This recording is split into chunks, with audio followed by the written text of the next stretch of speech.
Hello दोस्तों, नमस्कार। एसएमसीसी channel में मैं आप सभी लोगों का दिल से बहुत बहुत स्वागत करता हूँ। अगर आपने पहली बार विजिट किया है जरूर चैनल को सब्सक्राइब कर लेना। सब्सक्राइब करने के साथ साथ बेल आइकन को हिट करके ऑल भी जरूर सिलेक्ट करके रख लेना। सो ठीक है दोस्तों, अभी हम लोग आ चुके हैं बिल्कुल हमारे नॉर्मल स्क्रीन के ऊपर। जैसे कि आपको बताइए क्वार्टर 1 के रिजल्ट का सीजन जारी है, काफी कुछ कंपनी के नंबर आ रहे हैं। एंड अगर देखा गया आज के दिन के हिसाब से एक कंपनी हर किसी के रडार के ऊपर थी, और वो कौन सी कंपनी है जिसका यस अभी अभी हम लोग को आईपीओ देखने को मिला था। HDB फाइनेंशियल सर्विसेज आईपीओ देखा गया तो आप सभी लोगों को पता ही है, पहले तो एक थोड़ा सा कंट्रोवर्सी तो नहीं कह सकते, बट आपको पता ही है अनलिस्टेड स्पेस में इनका जो प्राइस था वहां से 50-60% तक प्राइस बैंड नीचे खींच लिया। मतलब अनलिस्टेड वालों की तो हालत खराब हो गई। ठीक है, एंड उसके बाद अगर देखा गया तो ज्यादा एक्साइटमेंट इसमें क्यों नहीं देखने को मिल रहा था, आपको पता ही है। हाँ, ज्यादा लिस्टिंग गेन बड़ा नहीं था ना, तो इसलिए हम लोगों को ज्यादा कोई इतना चर्चा होती हुई देखने को आप नहीं मिल रही थी। फिर भी हम कह सकते हैं 10-11-12% के आसपास कंपनी ने परफॉर्मेंस दिखाया था आईपीओ के दिन। एनीवेज, सो आज के दिन की बात करें, जैसे कि बात हो रही थी क्वार्टर 1 के रिजल्ट के मामले में, तो कंपनी के क्वार्टर 1 के नंबर्स अभी सामने आ चुके हैं मार्केट क्लोज हो जाने के बाद। एंड कंपनी अपने लाइफ में पहली बार लिस्ट होने के साथ साथ ऑब्वियसली पहली बार ही अपने क्वार्टर 1 के नंबर सामने यहाँ पे रख रही है। तो चलिए देख लेते हैं कि कंपनी के नंबर यहाँ पे कैसे रहे।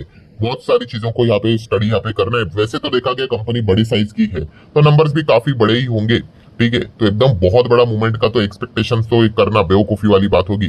तो चलो नंबर्स के ऊपर ही जंप कर लेते हैं डायरेक्टली, तो एक अंदाजा आ जाएगा कि क्या है परफॉर्मेंस। सबसे पहले जो भी फिगर्स है वो रुपीज इन मिलियंस में लिखे हुए। ठीक है, HDB फाइनेंशियल, एंड आप देख सकते हो अनऑडिटेड फाइनेंशियल रिजल्ट्स हमारे सामने यहाँ पे रखे हुए। ठीक है, सो आप यहाँ पे देख सकते हो दोस्तों। तो सबसे पहले सीक्वेंस देख लेते हैं जून, मतलब 6 मार्च 3 एंड जून। ठीक है, तो हमारा सीक्वेंस जैसा रहता है वैसा ही सीक्वेंस के हिसाब से नंबर्स पढ़ेंगे। सबसे पहले आप देख सकते हो दोस्तों रेवेन्यू फ्रॉम ऑपरेशन, कंपनी की जो कमाई के जो स्ट्रीम्स है वो कितने हैं आप देख सकते हो दोस्तों। इंटरेस्ट इनकम यहाँ से कमाती है, देन सेल ऑफ सर्विसेज से कंपनी यहाँ पे कमाती है, कुछ फाइनेंशियल चार्जेस से कंपनी यहाँ पे कमाती है। ठीक है, then net gain on fair value and changes आप सभी लोगों को पता है। मतलब कंपनी ने किधर तो इन्वेस्टमेंट करके रखा होगा, वो इन्वेस्टमेंट ऊपर नीचे होता है तो वो करंट पोजीशन बतानी पड़ती है। ठीक है, मतलब मोटा मोटी अगर हम लोग देखें सबसे मेन इनकम स्ट्रीम तो कंपनी का भाई फाइनेंस वाला ही है, मतलब इंटरेस्ट इनकम ही है। ठीक है, उसके अलावा बाकी के दो चीजें देखने को मिल रही है। ये पहला वीडियो है कंपनी से बिजनेस के मामले में। ठीक है, मतलब नंबर्स के हिसाब से तो थोड़ा सा डिटेल में जाने की कोशिश करेंगे। सो स्टार्ट करेंगे सबसे पहले टोटल रेवेन्यू फ्रॉम ऑपरेशन कितनी कमाई है भाई। अगर आप चाहो तो मिलियंस में पढ़ सकते हो, नॉर्मल पढ़ सकते हो, करोड़ों में पढ़ना है। काफी लोग कहते भी है सर करोड़ों में पढ़ो। 4465 करोड़ ये कंपनी का इस वक्त का टोटल रेवेन्यू फ्रॉम ऑपरेशन ये कंपनी ने कमाई की है। ठीक है, देन लास्ट टाइम कितना था 4266 करोड़, 4266 करोड़ देखने को मिल रहा था। और एक साल पहले था 38, उसके बाद 8 चाहो तो राउंडेड ले लो 4 करोड़। ठीक है, मतलब 3884 करोड़ था, वो एक साल में बढ़कर सेम क्वार्टर में 4465 करोड़ हो गया।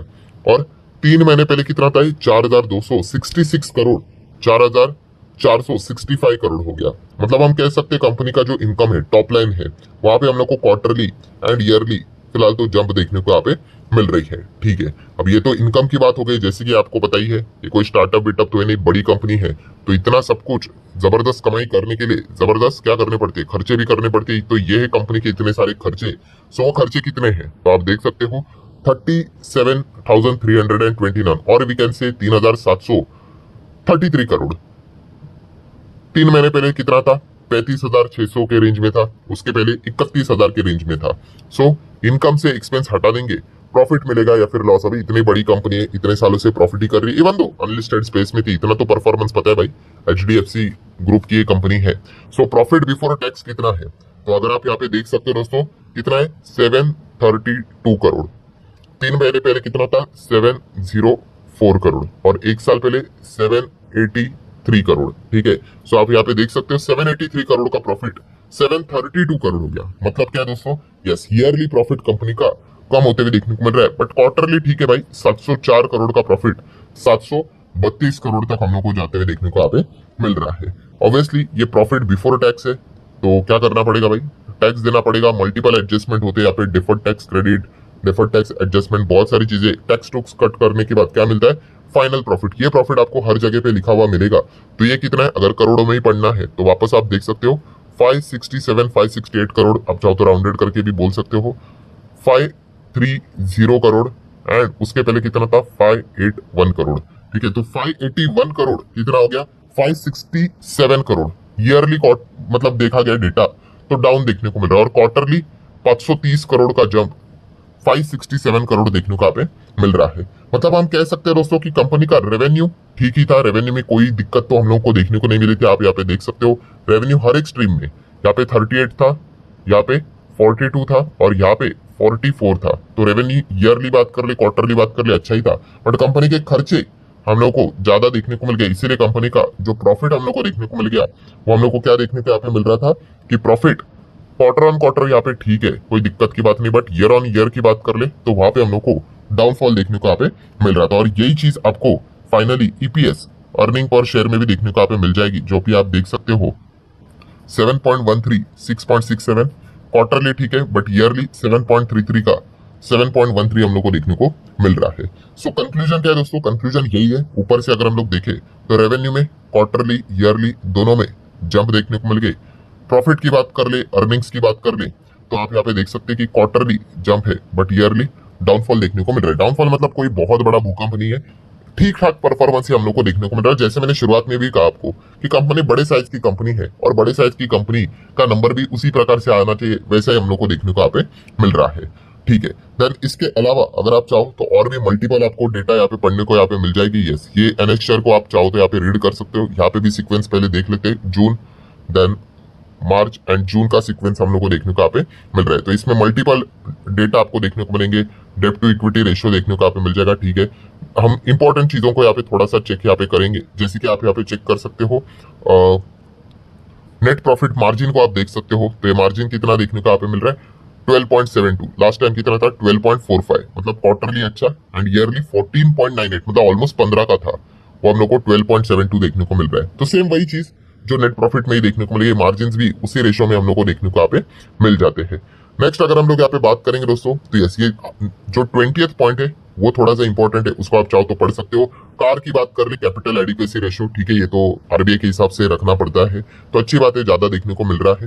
देन ग्रॉस स्टेज 3 रेशियो की अगर हम लोग यहाँ पे बात करें, स्टेज 3 रेशियो की बात कर ले, तो ये कितना देखने को यहाँ पे मिल रहा है 2.56। अच्छा, लास्ट टाइम 2.26 था और उसके पहले 1.93, तो ये हम लोग को बढ़ते हुए देखने को यहाँ पे मिल रहा है। इसको आप लोग जरूर नोट करके यहाँ पे चल सकते हो। देन उसी के साथ साथ लिक्विडिटी ठीक है, एंड देन प्रोविजनिंग की बात कर ले, स्टेज 3 मतलब जो रिस्की जो चीजें रहती है उससे रिलेटेड कितना प्रोविजन कवर किया है, तो इस वक्त की बात करें, थोड़ा एक मिनट आगे कर लेता हूँ। ठीक है, कितना है 56.70, लास्ट टाइम 55 था और इसके पहले 60 था।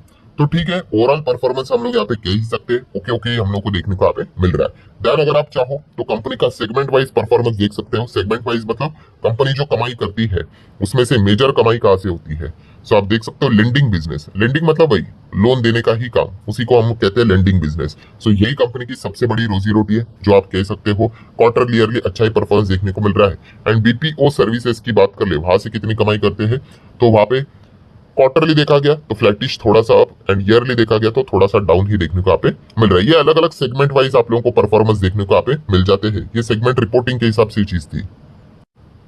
देन दोस्तों अगर हम लोग बात करेंगे तो आपको पता है net interest income.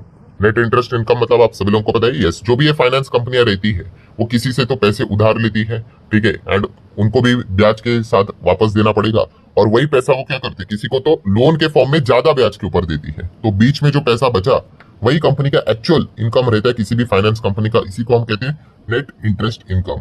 Percentage wise अगर बात करें तो इसमें 18% का अच्छा इजाफा हम लोग को देखने को मिला है, बट फिर भी आप देख सकते हो प्रॉफिट कंपनी का स्लिप हुआ है। क्यों? खर्चे ज्यादा है, ज्यादा खर्चों के चलते हम यहाँ पे कह सकते हैं प्रॉफिट हम लोग को डाउन जाते हुए देखने को यहाँ पे मिला है। सो ठीक है, ओवरऑल कंक्लूजन क्या है दोस्तों, फर्स्ट टाइम हम एचडीबी फाइनेंशियल के नंबर देखने को मिल रहे हैं। नंबर आप ऐसा ही कह सकते हो क्योंकि आगे की भी अगर हम लोग बात कर ले दोस्तों, बड़े कंपनी जितनी होती है उनको परफॉर्मेंस हम लोग को एवरेज ही देखने को यहाँ पे मिल जाता है, ओके ओके देखने को मिल जाता है। और एक फाइनेंस कंपनी के लिए अगर हम लोग देखेंगे ग्रोथ सेगमेंट मतलब बोलते हैं ना एकदम यूनिक, ऐसा क्या है कि करेंगे, ठीक है, वो एवरेज ही परफॉर्मेंस हम लोग को यूजुअली देखने को यहाँ पे मिल जाता है। ठीक है, तो इस वक्त के भी नंबर अगर आप देखेंगे तो जैसे शुरुआत में आपको मैंने बताया कि रेवेन्यू बहुत अच्छा रहा, बट प्रॉफिटेबिलिटी एक्सेस एक्सपेंसेस के चलते हम यहाँ पे कह सकते हैं थोड़ा कुछ जगह पे हम लोग को डाउन देखने को मिला था, खास करके ईयरली। सो ठीक है, अभी ये नंबर मार्केट को कैसे लगे इसके लिए कल के दिन का ही बाजार का रिएक्शन देखना इंटरेस्टिंग फैक्टर रहने वाला है।